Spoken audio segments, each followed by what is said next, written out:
오직 믿음. 그런즉 이 행복이 할례자에게뇨 혹 무할례자에게도뇨 대저 우리가 말하기를 아브라함에게는 그 믿음을 의로 여기셨다 하노라. 그런즉 이를 어떻게 여기셨느냐? 할례시냐 무할례시냐? 할례시가 아니라 무할례시니라. 제가 할례의 표를 받은 것은 무할례시에 믿음으로 된 의를 인친 것이니 이는 무할례자로서 믿는 모든 자의 조상이 되어 저희로 의로 여기심을 얻게 하려 하심이라. 또한 할례자의 조상이 되었나니 곧 할례 받은 자에게뿐 아니라 우리 조상 아브라함의 무할례시에 가졌던 믿음의 자취를 쫓는 자들에게도니라. 아브라함이나 그 후손에게 세상의 후사가 되리라고 하신 언약은 율법으로 말미암은 것이 아니요 오직 믿음의 의로 말미암은 것이니라. 만일 율법에 속한 자들이 후사이면 믿음은 헛것이 되고 약속은 폐하여졌느니라. 율법은 진노를 이루게 하나니 율법이 없는 곳에는 범함도 없느니라. 그러므로 후사가 되는 것이 은혜에 속하기 위하여 믿음으로 되나니 이는 그 약속을 모든 후손에게 굳게 하려 하심이라. 율법에 속한 자에게뿐 아니라 아브라함의 믿음에 속한 자에게도니 아브라함은 하나님 앞에서 우리 모든 사람이 조상이라. 로마서 4장 9절에서 16절. 이 기회에 이 4장에 있는 두 개의 일련의 구절들, 즉 9절로 12절까지와 13절로 16절까지를 간단하게 살펴봄으로써 여러분들로 하여금 바울이 4장에서 과연 무엇을 말하고 있는지를 재음미하도록 하겠습니다. 바울은 3장에서 믿음으로만 의롭다 함을 받는 교리를 진술하였고 이 4장에서는 유대인들이 이 교훈에 반하여 제기할 수 있는 여러 가지 반대 의견들을 다루고 있는 것입니다. 우리들은 유대인들이 분명 행위가 구원의 일력을 담당해야 한다는 반론을 제기하기 쉽다는 것을 이미 알았습니다.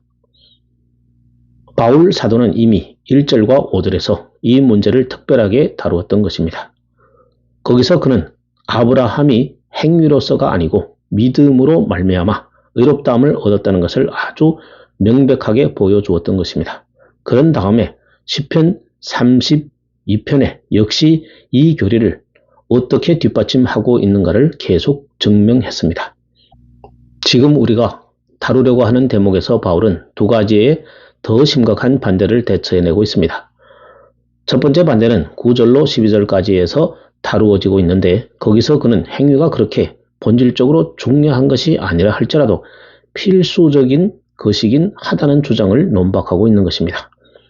두 번째는 13절로부터 16절까지 거기서 그는 똑같은 방식으로 유대인들처럼 율법 아래 있다는 것이 의롭다함을 받는 데는 그렇게 중요한 것이 아니라는 것과 아브라함에 대한 약속은 할례 받기 전까지만이 아니라 모세를 통해 율법을 주실 동안에도 해당된다는 것을 지적한 것입니다. 유대인들은 할례에 대해서 주장하기를 할례란 구원에 있어서 필수적이라는 것입니다. 그렇지 않을 바에야 무엇 때문에 하나님께서 할례를 하나의 표로 사인으로 주셨겠는가 하는 것입니다. 바울은 이 주장을 들어서 그가 주로 하던 방식으로 논박합니다. 어쨌든 간에 우리가 이 주장을 살펴보기 전에 저는 잠시 동안 완강하며 교활한 불신앙의 특징을 논평하기 위해 초점을 돌려야 하겠습니다. 여러분들은 한 주장이 꺾이게 되면 또 다른 주장이 즉시 고개를 쳐든다는 것을 주목하십시오. 인류의 모든 비극은 자기를 구원하는 길을 반대하는 주장을 고집하고 있다는 것입니다. 죄인은 언제나 자신이 조금이라도 믿을만하다고 부르짖기를 갈망합니다. 죄인은 구원이 오직 전적으로 하나님의 값없는 선물이라는 교리를 듣고 붕괴합니다. 우리들은 역시 사도의 인내를 주목해야 합니다. 그는 자신이 유대인식의 견해를 취하였던 한 사람으로서 이 모든 오해가 얼마나 깊이 뿌리 박혀 있는지를 압니다. 그래서 그는 인내하며 절제하는 자세를 가지고 한 문제 한 문제를 다루어 나가는 것입니다. 그의 모든 논증 가운데 누구나 그의 목회자적 심정과 육체로 동족인 사람들에게 얼마나 큰 심려를 기울였는지를 언제나 보게 될 것입니다.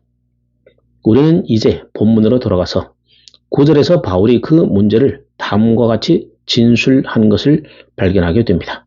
그런즉 이 행복이 할례자에게는요, 혹 무할례자에게도요, 대저 우리가 말하기를 아브라함에게는 그 믿음을 의로 여기셨다 하노라. 이것은 그가 단번에 보여주는 것처럼 구약에서 읽을 수 있는 역사적인 문제입니다. 우리는 다시 한번 구약의 그것과 그리스도인의 사고와 생활에 대한 그곳의 교훈을 재연상케 됩니다. 그리스도인이 이제 구약을 더 이상 필요로 하지 않는다고 생각하는 것보다 더 어리석은 일은 없습니다. 구약적 지식이 없이 신약의 논증, 특히 바울 서신의 논증을 이해한다는 것은 매우 불가능한 일입니다.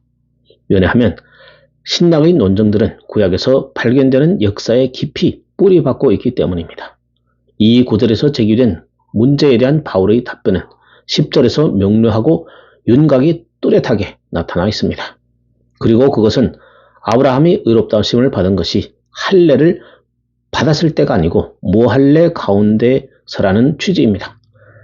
아브라함은 사실 그가 할례 받기 오래전에 의롭다함을 받았고 칭의의 선물을 받았던 것입니다.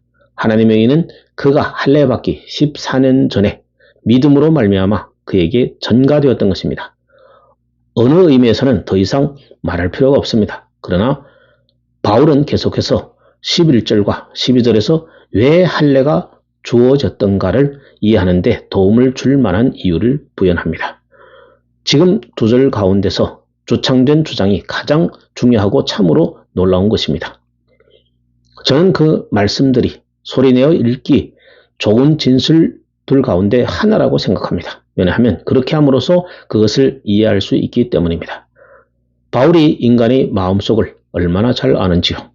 그러므로 그가 결코 불필요한 짓을 하고 있는 것이 아닙니다. 그러면 할례가 주어졌던 이유가 무엇입니까? 첫째, 할례는 아브라함이 14년 전에 받은 칭의에 대한 인으로서 주어진 외적인 표였습니다. 인쳤다는 것은 진짜임을 보증한다는 뜻입니다. 이것은 성경의 다른 곳에서도 예증되고 있습니다. 요한복음 6장 27절에서 인자는 하나님의 인치신 자라고 하였습니다. 모든 주석가들은 그 진술이 우리 주님이 세례를 가리키는 것이라는 데 동의하고 있습니다. 주님께서는 세례를 받으실 때 성령이 그에게 내려오심으로 공적으로 인침을 받았던 것입니다. 인친다라는 말은 에베소서 1장 13절에서 14절까지 같은 식으로 성령에 관하여 언급할 때 쓰였습니다. 그 안에서 너희도 진리의 말씀 곧 너희 구원의 복음을 듣고 그 안에서 또한 믿어 약속의 성령으로 인치심을 받았나니 이는 우리의 기업에 보증이 되사 그 얻으신 것을 구속하시고 그의 영광을 찬미하게 하려 하심이라. 성령은 우리의 궁극적인 구원과 우리가 영광 중에서 받을 위대한 기업에 대한 하나님의 약속을 우리에게 보증합니다. 성령을 받음으로 나는 하나님께서 나에게 약속한 모든 것이 이미 아주 실제적인 의미로 나의 것이 되었다는 것을 압니다. 그것이 나에게 보증되었습니다. 바울이 말하고 있는 것은 할례는 14년 전에 의가 전가된 것이 진짜임을 보증하는 표로서 아브라함에게 주어진 것입니다. 다시 말해서 그 교훈이 가르치는 바는 할례 자체는 아브라함에게 아무것도 아니라는 것입니다. 그 점에 대한 진정한 이유는 아브라함은 그 약속이 자기에게 확정되어야만 했기 때문입니다. 할례는 그에게 그 약속을 인친 것입니다. 그런 거로 우리는 할례가 아브라함이 의롭다함을 얻는 데는 아무런 역할도 하지 않았다고 말하는 것이 옳습니다. 진실로 그것은 역순입니다. 의롭다함을 받은 것은 할례를 받는 기초입니다. 바울 사도가 여기서 진술한 것은 그와 달리 해석할 방도가 없습니다. 바울 사도는 할례에 대한 두 번째 반론은 11절에서 설명하고 있는 것입니다. 저가 할례의 표를 받은 것은 무할례 시의 믿음으로 된 의를 인친 것이니 이는 무할례자로서 믿는 모든 자의 조상이 되어 저희로 의로 여기심을 얻게 하려 하심이라.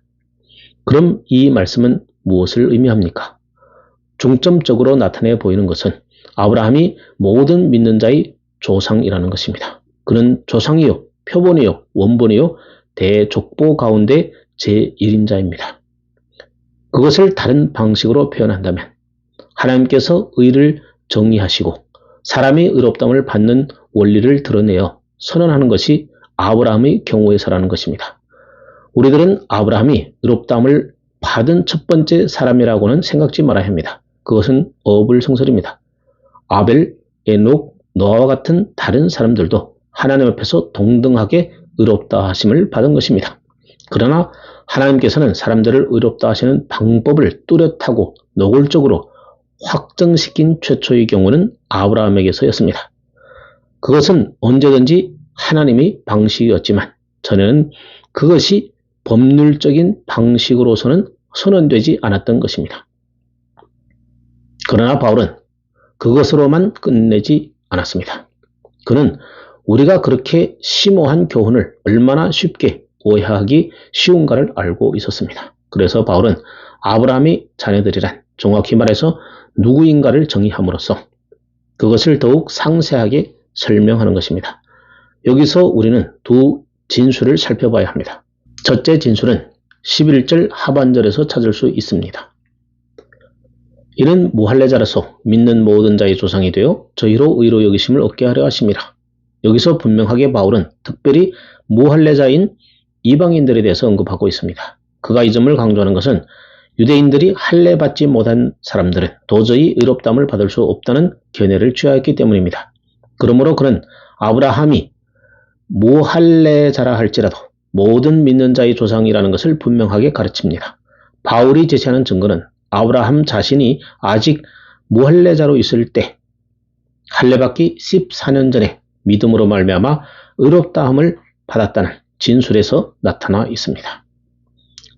두 번째 진술은 11절 가운데 있습니다.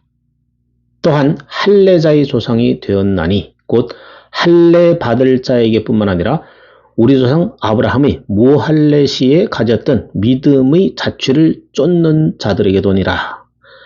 우리들은 이 구절을 대할 때 매우 조심해야 하는데 그것은 흔히 잘못 이해되어 해석할 수 있는 구절이기 때문입니다.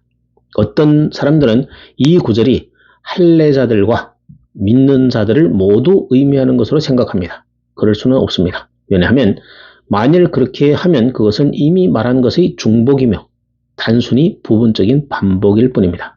결코 그렇지 않습니다. 바울 사도가 여기서 말하고 있는 것은 아브라함이 역시 할례에 속한 자들 중에서 믿는 사람들의 믿음의 조상이라는 것입니다. 바울은 단지 아브라함이 할례자의 조상이라고만 말하고 마는 것이 아닙니다. 왜냐하면 사람이 할례를 받고도 버림을 받을 수 있기 때문입니다. 그러므로 그는 그가 가르치고 있는 할례 받은 사람은 역시 믿었던 사람이며 아브라함과 같이 믿음의 동행자인 사람이라는 단서를 붙이는 것입니다. 달리 말하면 아브라함은 믿는 모든 무할례자의 조상일 뿐만 아니라 아브라함과 동일한 신앙을 가진 모든 할례자의 조상도 되는 것입니다. 바울이 이 12절 가운데서 이것을 표현하는 것이 부정적이라는 것을 기억하는 것은 매우 중요합니다. 그러면 이제 그 교훈을 요약해 봅시다. 할례 그 자체는 아무것도 아닙니다.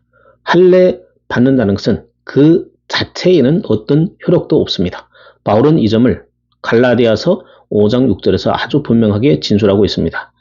그리스도 예수 안에는 할례나 무할례가 효력이 없되 사랑으로 역사하는 믿음뿐이니라. 그것이 할례를 보는 올바른 방식입니다. 아브라함의 후손들은 아브라함이 믿음을 가진 자들만입니다. 이 교훈을 이해하지 못하므로 유대 역사와 기독교 교회사에서 비극적인 요소가 크게 발생했던 것입니다. 그들은 자기들이 할례 받았기 때문에 하나님과 올바른 관계를 맺고 있다는 것입니다. 어쨌든 로마서 안에 있는 사도의 교훈의 주된 강조점은 할례 받는 것이 문제가 아니라 믿음의 원리가 문제라는 것입니다. 대저 표면적 유대인이 아니요, 표면적 육신의 할례가 아니라 오직 이면적인 유대인이요, 할례는 마음에 할지니 신령에 있고 의문에 있지 아니한 것이라. 칭찬이 사람에게서가 아니요 하나님에게서니라. 바울이 여기서 적용하는 논증의 특수한 방향은 우리 모두에게 대단히 중요한 것입니다. 그것은 이 믿음의 원리가 치명적인 문제라는 것을 강조합니다. 우리들은 현 시점에서 우리의 출신 혹은 우리가 기독교 가정에서 태어났다는 사실이 우리를 구원하지 못한다는 점을 반드시 기억해야만 합니다. 역시 세례도 우리를 구원하지 못한다는 것을 인식해야만 합니다. 마찬가지로 종교적인 것이 우리를 구원하지 못한다는 것도 깨달아야만 합니다. 우리가 구원받고 의롭다함을 받는 것은 오직 믿음, 곧 아브라함과 같은 믿음에서만 나오는 것입니다. 우리 복되신 구세주의 공로로 값주고 사신 구속은 이 통로에 의해서만 우리에게 전달됩니다. 세례란 인침에 불과합니다. 성례를 통한 중생을 주장하는 교훈은 믿음으로만 의롭다함을 얻는 교리에 대한 분명한 부정이며 그것은 여지없이 거절되어야만 합니다. 믿음에 대한 인침밖에 안 되는 세례 위에 무엇을 쌓아 놓는 것은 이 치명적으로 중대한 이신칭의 교훈을 부정하는 것입니다. 13절에서 16절까지 바울 사도는 그가 알기로 유대인들이 다음에 있는 세 번째 반론에 시선을 돌립니다. 그들은 그들이 신랄 같은 희망을 붙들고 있었으며 모든 그럴 법한 논증을 가지고 믿음으로만 의롭다함을 얻는 이 이신칭의 교리를 대적하고 있었던 것입니다. 여기서 그는 율법과 이 칭의의 문제와의 관계를 취급하는 것이며 바울이 제기한 문제는 율법이 의롭다 하는지 또는 율법에 대한 칭의의 관계가 무엇인가 하는 것입니다. 바울은 다시 한번 매우 똑같은 방식으로 논증합니다. 13절에서 뚜렷한 진술과 주장을 합니다. 아브라함이나 그 후손에게 세상의 후사가 되리라 하신 언약은 율법으로 말미암은 것이 아니요 오직 믿음의 의로 말미암은 것이니라. 이 말씀은 아브라함의 역사 가운데 있는 역사적인 진술입니다. 그러나 그런 다음에 바울은 이 점을 더욱 정교화시켜서 설명해 나갑니다. 바울은 약속이란 말로 무엇을 뜻합니까? 바울이 여기서 사용하는 직선적인 말은 아브라함에게는 글자 그대로 말해지지 않은 것이었습니다. 그러나 그 의미는 창세기 15장 7절을 읽어보면 확실히 나타나 있습니다. 또 그에게 이르시되 나는 이 땅을 너에게 주어 업을 삼게 하려고 너를 갈대아 우르에서 이끌어낸 여호와로라. 그러나 창세기 22장 16절에서 18절까지에서는 더욱 뚜렷하게 나타나 있습니다. 내가 나를 가르쳐 맹세하노니 내가 이같이 하여 내 아들 내 독자를 아끼지 아니하였은즉 내가 네게 큰 복을 주고 내 씨로 크게 성하여 하늘의 별과 같고 바닷가의 모래와 같게 하리니 내 씨가 그 대적의 문을 얻으리라고 말씀하셨습니다. 바울 사도는 그가 18절에서 말한 약속이 이 약속을 가리키고 있다는 것을 보여줍니다. 아브라함이 바랄 수 없는 중에 바라고 믿었으니 이는 내 후손이 이 같으리라고 하신 말씀대로 많은 민족의 조상이 되게 하려 하심을 인함이라. 여기서 우리가 포착해야 할 중요한 것은 이 약속이 율법이 모세에게 주어지기 430년 전에 아브라함에게 주어졌다는 것입니다. 갈라디아서 3장 17절을 참고하세요. 우리는 아브라함에 대한 그 약속은 아브라함이 약속의 땅만 아니라 온 세상을 기업으로 받을 자라는 것을 지시한다는 점을 상기하게 됩니다. 이제 관련된 성경 본문을 주의 깊게 읽어보면 아브라함에게 한 약속이 단순히 가나안에만 관련되었다 보다 더 넓은 것이라는 것을 명확하게 드러날 것입니다. 예를 들어 우리 주님께서 그 산상설교 가운데서 온유한 자는 복이 있나니 저가 땅을 기업으로 받을 것이라. 마태복음 5장 5절라고 하셨습니다. 이 말씀은 오직 주 예수 그리스도의 궁극적이고 보편적인 통치 가운데서 우리 것이 될 것에 관해서만 생각할 수 있는 것입니다. 우리는 고린도전서 6장 2절에서 3절까지 같은 진리를 대하게 됩니다. 성도가 세상을 판단할 것을 너희가 알지 못하냐. 세상도 너희에게 판단 받겠거든. 지극히 작은 일을 판단하기를 감당하지 못하겠느냐. 우리가 천사를 판단할 것을 너희가 알지 못하느냐. 그러하거든 하물며 세상이랴.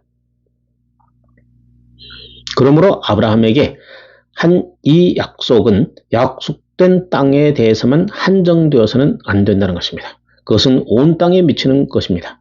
물론 아브라함의 육신적 자녀에게 한 약속은 약속된 땅에 대한 것이라는 점은 사실입니다. 그러나 여기 우리가 다루고 있는 문맥이나 다른 성경에서 보면 단순히 그것에만 의미를 국한시켜서는 안 된다는 것이 명확한 일입니다. 우리는 여기서 믿음에 대한 아브라함의 자녀들, 즉 영적 후손들에게 해당되는 것을 취급하고 있는 것입니다. 이제 우리는 후손, 시드라는 말에 대해서 생각해 봐야겠습니다. 이 말은 참으로 중대한 말입니다. 다행히도 바울 사도는 갈라디아서 3장 16절에 우리를 위해서 이 말에 대한 정의를 내려놓았습니다.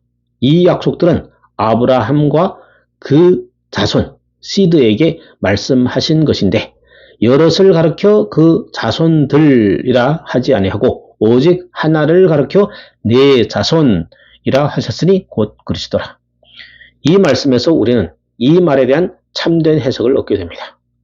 또한 이 말씀에서 창세기 17장 7절 8절과 같은 구절에 대한 참된 의미와 이해를 얻게 되는 것입니다.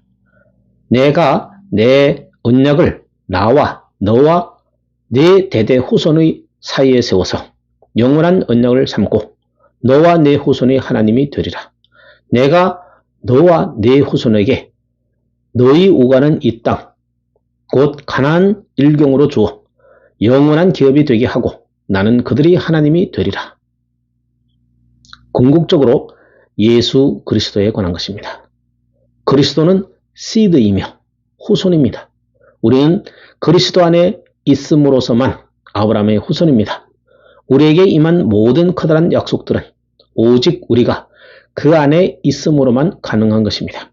그리고 우리가 본문 로마서 8장 17절의 자녀이민 또한 후사, 곧 하나님의 후사요 그리스도와 함께한 후사니 우리가 그와 함께 영광을 받기 위하여 고난도 함께 받아야 될 것이니라 라는 말씀을 상기하게 됩니다. 뒤로 되돌아가 보면 창세기 3장 15절에서 후손, the seed라는 말을 처음 대하게 됩니다. 그 뒤에 이 약속이 아브라함과 그 후손에게 맺어지기 전까지 몇 수세기 동안 그에 대해 아무런 언급도 들을 수 없습니다. 후사, 후손, seed 이것은 다윗과 아브라함의 자손 예수 그리스도입니다.